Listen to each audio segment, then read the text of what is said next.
হাওড়া থানায় হাজিরা চাকরিহারা শিক্ষক সুমন বিশ্বাসের। এর আগে চাকরিহারা শিক্ষক সুমন বিশ্বাসকে হাওড়া থানার তরফ থেকে সমন পাঠানো হলেও সেই সময় হাজিরা দেননি তিনি। দ্বিতীয়বারের সমন পাঠানোর পর হাওড়া থানায় হাজিরা চাকরিহারা শিক্ষক সুমন বিশ্বাসের।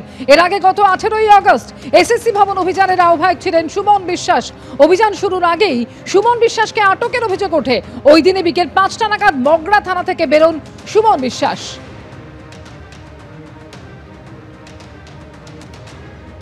এবারে ঘিরে রাখা তো এবার আমাকে গ্রেপ্তার করে নিয়ে নেবে আমার পরিবারের আশঙ্কা।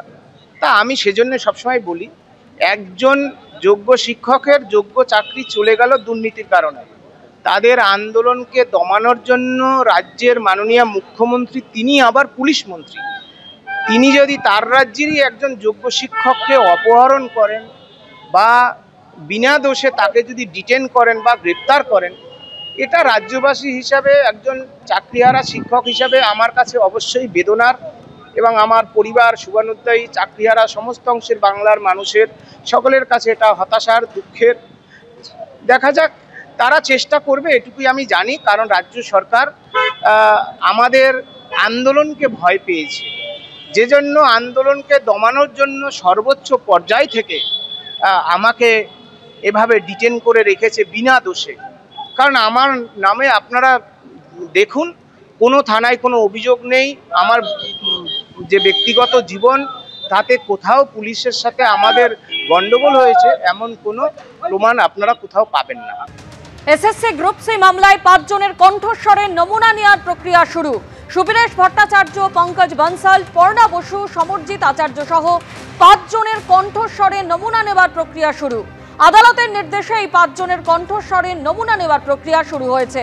টেলিফোনে রয়েছেন আমাদের প্রতিনিধি প্রকাশ সিনহা। প্রকাশ, আদালতের নির্দেশে এই 5 জনের কণ্ঠস্বরের নমুনা নেওয়ার প্রক্রিয়া শুরু, ঠিক কি জানতে পারছো? না দেখো, আদালতের নির্দেশেই কিন্তু এই 5 জনের কণ্ঠস্বরের নমুনা নেওয়ার প্রক্রিয়া শুরু হয়েছে। এবং যেটা আমরা জানতে পারছি যে তুমি জানো, 5 জনের আবেদন সিবিআই তরফে করা হয়েছিল।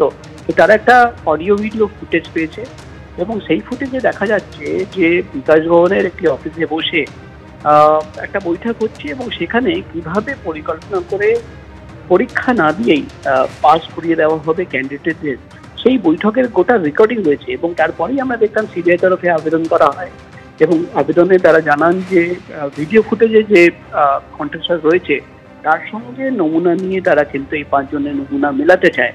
এবং তারপরেই আদালতের নির্দেশ, আজকে আমরা দেখতে পাচ্ছি তদন্তকারী অফিসার তিনি কোর্টে এসে পৌঁছেছেন এবং ম্যাজিস্ট্রেটের কাছে নিয়ে গিয়ে তাদের নমুনা নেওয়া হবে। এবং আদালতের নির্দেশ যে গোটা নমুনা নেওয়ার প্রক্রিয়া ভিডিও রেকর্ড করে রাখতে হবে।